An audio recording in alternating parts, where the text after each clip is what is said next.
to the play-in, y'all. Woohoo! We're gonna start with the late game last night because why not? Work our way back. Of course, it was Warriors Grizzlies up in the Bay Area. This was interesting. Warriors get that 7th seed, 121-116. Jimmy Butler 38 points. Steph Curry 37 points. Desmond Bane had 30, and John Morant finished with 22. He left the game in the third with an ankle injury. He did come back in the fourth.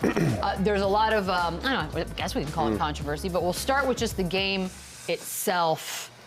Real quick reaction before we get to that final possession. Well, it was an awesome game. Listen, the Grizzlies came out hot. They got off to a hot start.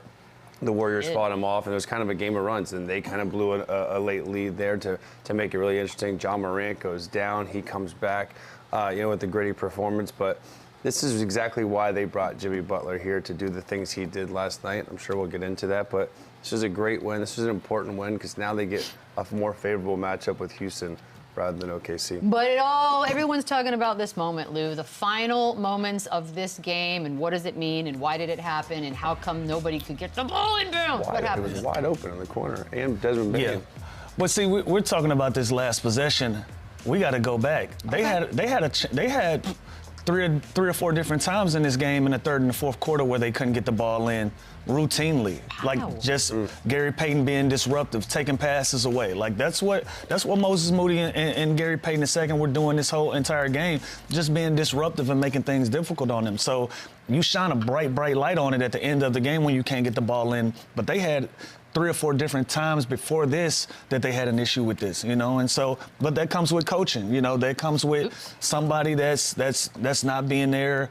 Taylor Jenkins being out having. I wish there was a camera on Taylor Jenkins. Yeah, wherever he is enjoying the beer, probably with a smirk on his face. But yeah, so these are the details that can lose you basketball games when it comes down the stretch like this. Yeah, I saw some stuff online about inexperienced coach. There's got to be a better play call. But Kennard was open early on the baseline. Yeah. Bane was open on the flare over top, and you have Aldama, who's 6'8", 6'9", inbounding the ball with Steph Curry on him. So there's no excuse for this. This is the worst case scenario.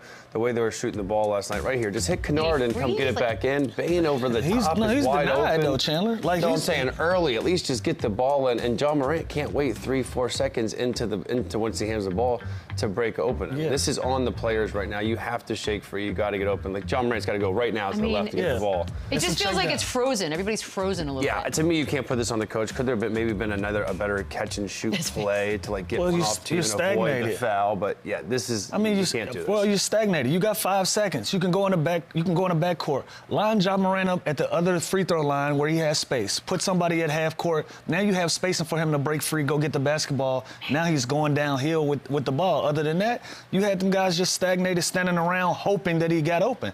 Like they didn't do anything special. They didn't do anything extra. They were just being disruptive in the right places. Like you were saying, throw the ball to Kennard right there.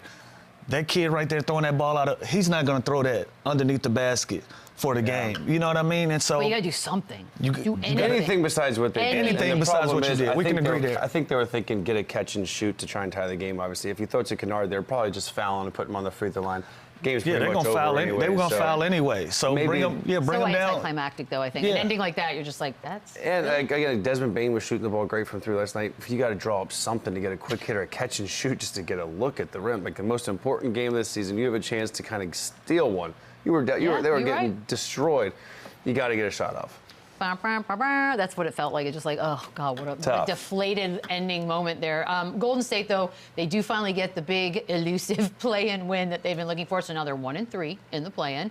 I mean, it was a fight, but you got play-in Jimmy. I love that he can just adapt to the next format just that easy. 38 points, led both teams in free throw attempts. Even got a little too small for Zach Edey. That was fun. The fact, Lou, that this is what they brought him there for, it's one thing to say it, it's another thing to do it, and he has not failed at all. What do you think? I thought he played great. Early on, I was looking at the game. I thought Steph Curry was working too hard to get shots. I thought Scottie Pippen Jr. was doing a really good job on Steph Curry. But again, playoff and play-in basketball is about the half court, right? So when you have a guy that's running off of screens and you can't get him open, you got a big luxury in being able to throw the ball to Jimmy Butler 18 feet away from the rim with him going downhill. And some of these plays are inbounds. Look, he's just being in the right place at the right time, doing what's needed to be done, catching the ball, being in attack mode, know, going downhill, being able to get to the free throw line. Like, that's what they need when your offense starts to get stagnated, when you're waiting for Steph Curry to try to figure out different ways to get open. So Jimmy Butler, he's the perfect complement to that, to being able to settle them down in the half court, being able to attack off the dribble, get to the free throw line, and finish when getting fouled. Yeah, Jimmy has found ways to master getting to the free throw line like nobody else. Him, SGA, James Harden, they have a gift of where they can initiate the offense. He can kind of be that point forward type. He doesn't need plays drawn up for him, but he plays hard. He plays the right way. He can set the screen. He can he can handle on the pick and roll. He does all these little things where he's almost that point forward out there that allows Steph to keep running off these screens, to shake free, to exhaust the defense. They were dead last in free throws and 27 in free throw percentage. He jumped to third since the Jimmy Butler trade in both. Wow. Like, that is a huge impact from one player, and it just shows you how physical, how he brings on contact himself, and that's exactly what they need. They need someone to relieve pressure from Steph Curry. As good as Draymond Green is at all these other little things, he's not going to get in 38 points in a the most important game of the season. So the game. This is exactly what they brought him. He had a huge first half, being aggressive, getting downhill. He also missed like 6 free throws last night, which is very weird. But this was a hell of a game for him, and it's exactly why they brought him here. And of course, the other half of the equation is Steph Curry. We'll just run through some highlights for him. The and one three in the first half. Then he gets 2 huge threes in the final 2 minutes, 4 free throws in the closing seconds, which seals the game for the Warriors. Jimmy called him Batman, the perfect Batman, after the game. Chandler, go ahead and give us your take on Steph's performance. Yeah, I mean, just look at these shots. Look at how he creates space. Look at he's got just defenders flying all over the place. How irritating. This is what he does. This is what he's done his entire career, and it's unbelievable that they have a guy that can kind of get you to the finish line, and Jimmy Butler, with obviously some impact and production from other guys. Quentin Post was great last night. Gary Payton was great last night. They're getting a collective effort from everybody. When the game's on the line, it's probably going to be a 2-man game from Jimmy Butler and Steph Curry, and he's going to do things like this. I gotta agree. And watching this game live, I thought Scottie Pippen Jr. was doing everything that he could to make it difficult on Steph Curry. He was denying him. He was guarding him up the floor, just being a pest on defense. And it didn't really matter. Like, Steph was still playing at his pace, still playing the way that he wanted to play. He got the shots that he wanted. Probably took more dribbles than he would have wanted to, but still, that's what makes him Steph Curry. That's what makes him a Hall of Fame caliber guy. Because I thought, listen, if this game comes down to him trying to get a shot open, I like Scottie Pippen Jr.'s chances with the way that he was playing. Instead, Steph Curry turned the heat up a notch, started running off of screens, getting and ones on 3-pointers, using his ability to put the ball on the floor, getting to the rim to open up that 3-point line. That's what sets him apart from everybody else. Just to sort of see where we are now, Lou, because the Warriors did blow a huge lead, but they also finished the regular season with those home losses, 3 in a row, to end everything. So they now face Houston, and I'm wondering, do you think we could look back? Do we overestimate how good they are? Are we actually judging them correctly? Like, how would you assess that? No, they're a good basketball team. I think what's gonna be important for them is gonna be their supporting cast. Like, you know what you're gonna get out of Steph. You know what you're gonna get out of Draymond. You know what you're gonna get out of Jimmy. Post had a great game last night.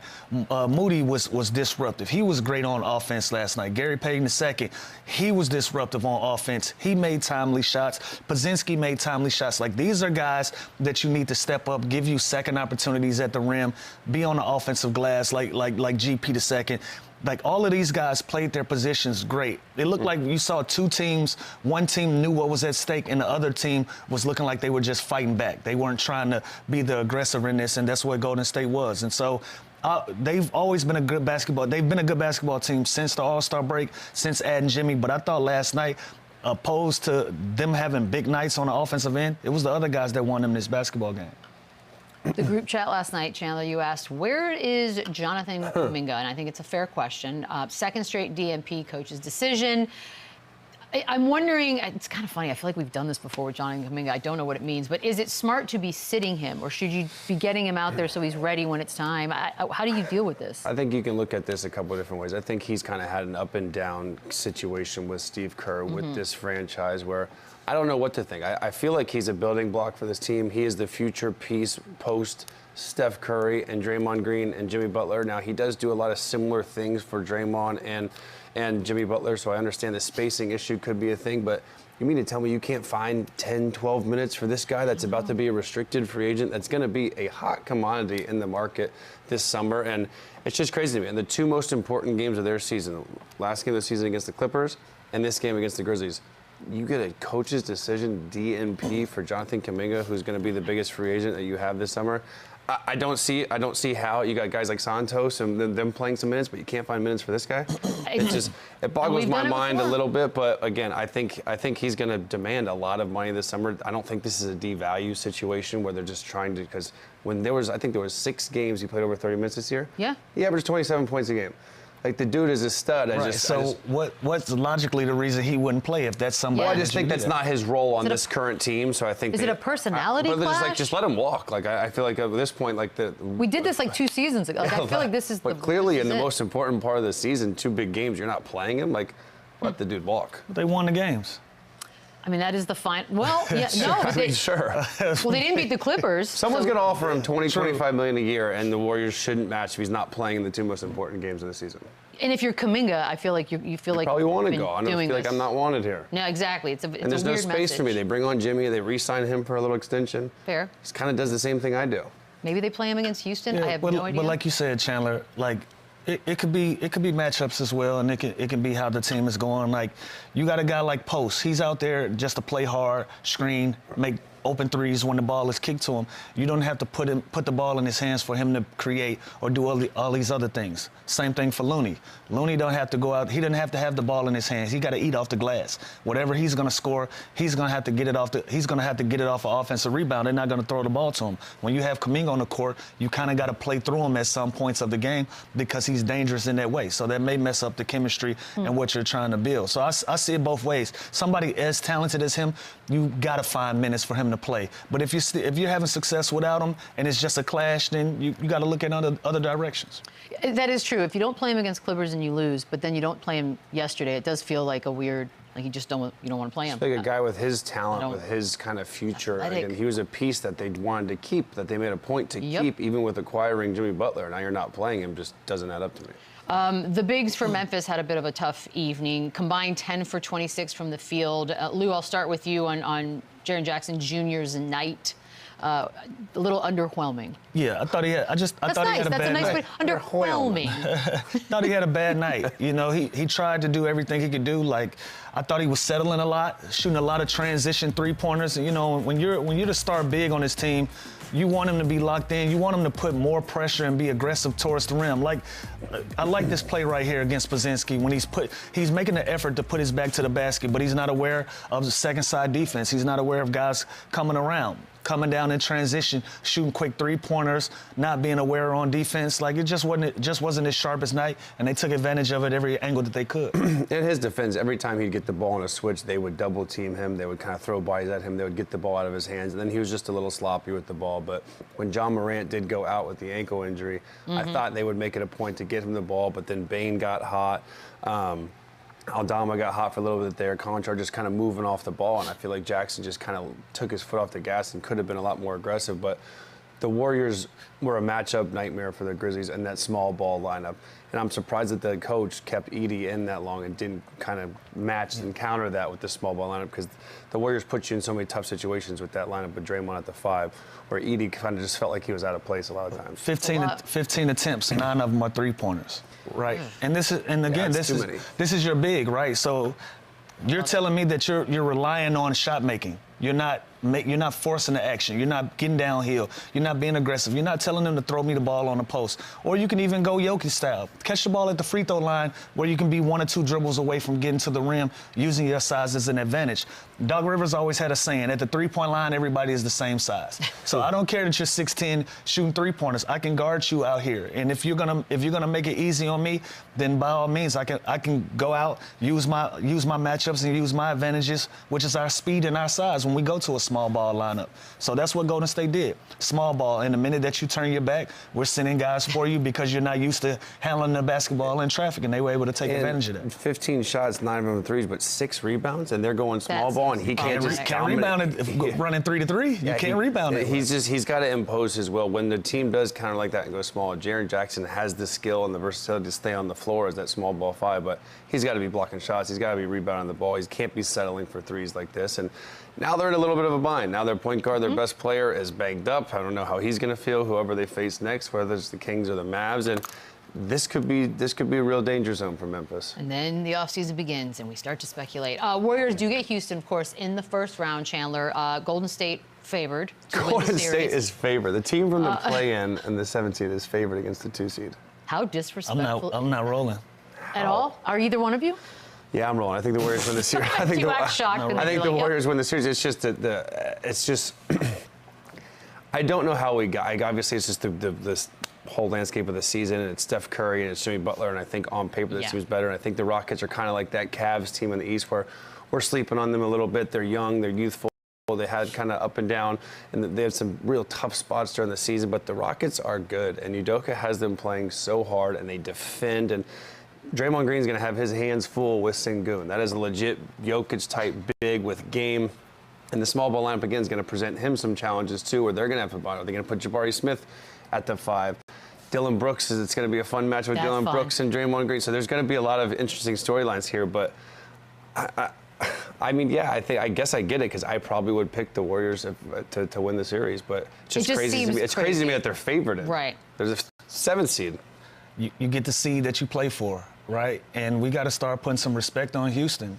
They started the season in 2nd place. They finished the season in 2nd place. They had some up and downs, but how did they recover? How did they react to it? They got right back to the position they were in after they dealt with some adversity and some injuries. Like, at some point, the way that we feel about OKC, even though they're a young team, they're established. Houston is established. Like, they got all-star talent as well. And so with Golden State being the favorite, that's interesting. If you're betting, listen, if you're a betting man, that makes Houston a lot more attractive to you. But other than that, they play great basketball. And like Chandler just mentioned, they got a lot of different interchangeable lineups that they can go to. They got a lot of young guys that play extremely hard.